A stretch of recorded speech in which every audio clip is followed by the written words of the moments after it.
Hello guys, welcome back onto the Dutch Couch. I think it's safe to say that West Ham fans as a whole, they would love to see the back of Karen Brady and that poison dwarf, David Sullivan, right? In my opinion, those two in particular are so out of touch with your fan base and what West Ham Football Club represents in general. Well out of touch, massively. They sold you a dream in 2016, in my opinion. We're going to take you to a world-class stadium and we're going to give you a world-class team. Absolute rubbish. It was cobblers, mate. It's never happened and it was never going to happen. The reality for me has been a club that's gone into this soulless stadium. It's lost its identity. West Ham as a club has lost its identity. It's totally lost its soul. It's been ripped out. It's so sad to see. And what's sad for me to see actually is the disconnect that fans, football fans, are feeling from their own club. That is the saddest thing to come out of this for me. Because for me, the football fans, they are football. Without you, pointless. We might as well all go home. But this was always a real working man's club. And it always valued its community and the supporters. That has gone out of the window here. It's now become a corporate circus set up by these people. And they are absolutely rinsing it. This is a loyal fan base, massively loyal. And they are being ignored and exploited on a huge scale, an absolutely astronomical level. I mean, they've even cut, I've done a video on the cutting in concessions for a starter. Disgusting. Absolutely disgraceful. What they've got now is a stadium they detest. Most of West Ham fans absolutely detest their own stadium. Even away fans hate the stadium. It's become a bit of a laughing stock. A lot of people think this is the worst ground in the Premier League. I know you need a decent set of binoculars to see the pitch from the seats. That's obvious. I've been there a few times myself. But it is soulless. Let's get it right. But it's not all about the stadium. I mean, they sold the bowling, I'm being told, for about £30 million. The land or the bowling, whatever. 30 million quid to a company there. Within a few days, it had been flipped again. But I'm being told it was sold for more than double that price. Now, people are leading me to believe that these owners know all about this and got the old out of it. They was in it for the ka-chings. They're very clever with this. But Sullivan and Gold themselves, apparently, they paid off club debts when they come in, right? What was worse for me, to get their money back, they're charging the club absolutely astronomical amounts of interest. So they're helping the club in one respect, but then they're helping their own pockets in the other respect by robbing the club to get their money back with massive interest. For me, that don't sit right. I know they're businessmen, but that don't sit right to me. This stadium's always going to be the thing that's pointed out from fans as the biggest problem, right? But I think it's more than that. I think there's so much behind the scenes going on here. I mean, even down to signing players. I mean, during the transfer window, they're making token bids for players they knew they were never going to get. And at the end of the transfer window, it was, oh, we tried. They think football fans are stupid. West Ham fans know their football. They can see right through this. It's ridiculous. I mean, this new ground they're at, they don't even own the ground or any of the land around it. But one thing I would say with the new ground, they was promised, a lot of promises happened. And I saw this, someone said this to me actually, he said, we were promised absolutely brilliant transport links. In my opinion, I think the transport is quite decent there. But on the other hand, when you get to the ground, this was a point he made, when you actually get to the ground, the hour that you've saved getting there with a decent transport links, you lose that getting through these absolutely ridiculous security checkpoints.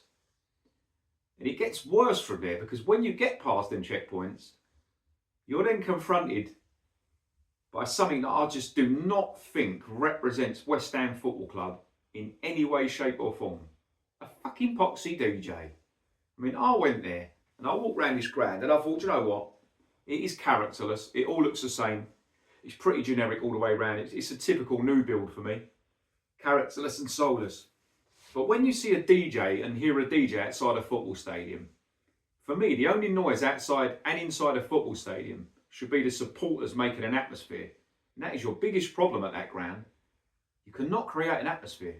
It's pretty hard when you've got security acting like bouncers and throwing fans out for standing up in the first place. It's pretty hard also when you've got home end full of away fans. And from what I'm seeing, the club are not doing anything about that.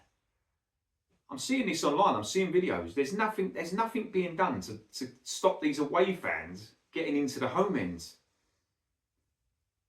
It's crazy. Absolutely crazy. Because the club, they're fussed about that. That's it. I don't care who's in that ground. To be honest, they don't want the loyal, long-standing supporter anymore. I think they've proven that with the concessions.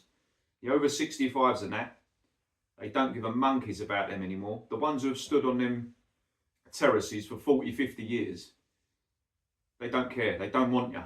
They want the tourist who's going to go in the club shop, spend 200-300 quid every game, and then next week another tourist is going to do the same. That is what they want there. It's happening all over this country. We are deluded if we think anything more. We are deluded if we think that these clubs actually value us anymore. Club owners are in it now, quite purely just for money. It's just the business. The team is a secondary fault. It's ridiculous. There has been countless protests, I know. And I will leave a couple of links in the description for a couple of really good groups that I follow on Twitter, Hammers United and Save Our Concessions. I will leave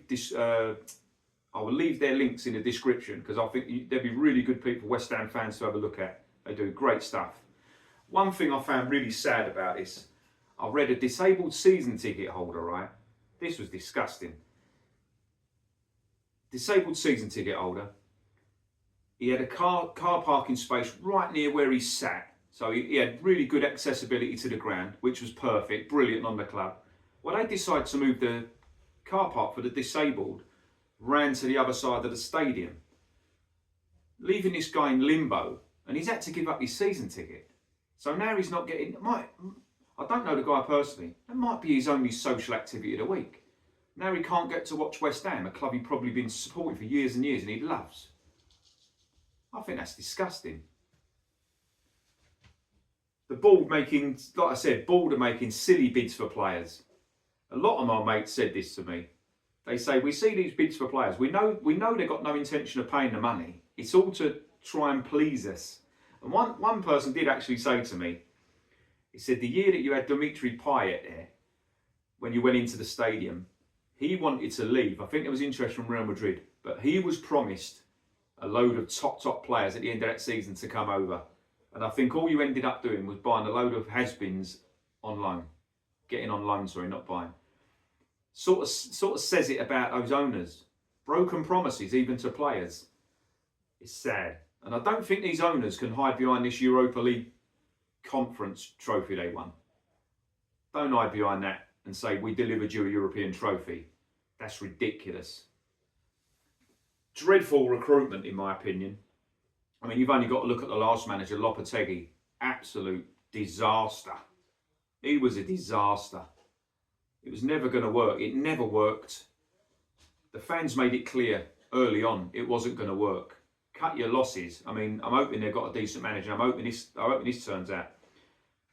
But on the whole, for West Ham, I think these owners, these are some of the worst owners in the Premier League. I mean, I do quite a few videos on clubs, but I always seem to come back to these.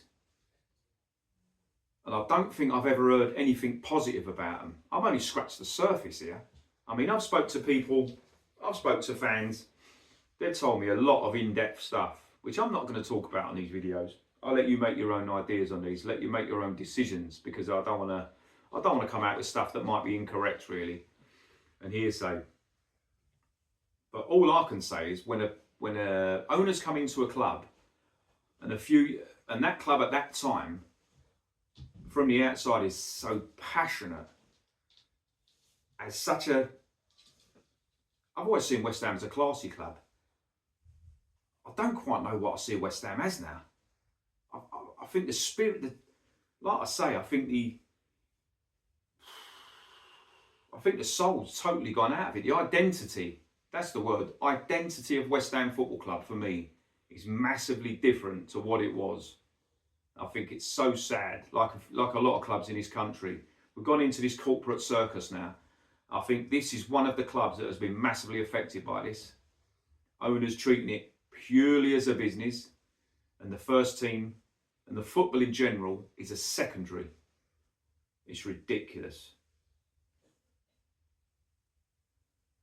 My overriding thought would be knowing a lot of these fans that they deserve so much more. They deserve they follow this they follow this club everywhere, always with a great following. Away from home in particular, they've always got a great following. But when the matchday experience at West Ham Football Club is dreadful, then we know football's in a bad place. Because that as a club, for me years ago, Boleyn, nothing touched that place. I don't care, nothing touched that place as a footballing arena. That place was unreal. That was an absolute cathedral of football in this country, and it was such a big loss to this country's football. It was an absolute crime that they knocked that place down. And these owners that have took you into this new place, whatever their thoughts or ideas or plans were, it's not worked. They've absolutely ripped it to pieces. Such a shame. I'm not a West Ham supporter, but yeah, it even pisses me off talking about it. I think they're a disgrace. But yeah, I'd like to see in the comments what West Ham fans tell me more. Tell me more about these owners. I mean, I'm only touching the surface here. I don't know half of the stuff that you guys go through. I'll read on Twitter massively, right? All I see on there is negatives, especially about the London Stadium. These owners, where the club's heading, what direction it's going in. It's sad to see, because I was brought up an Arsenal fan. I don't follow the Premier League anymore. I'm out of touch with it. It's tourist FC league. It's disgraceful. I can't stand it. But this club, as much as I didn't support West Ham as a kid, because so many of my friends were West Ham, I always looked out for them and always had a little soft spot, I guess, even though I used to banter them. But yeah, corporate circus FC, it's a joke. Yeah, let me know in the comments what you think about this club, these owners, and yeah, what's going on there. Have a good one. Take care.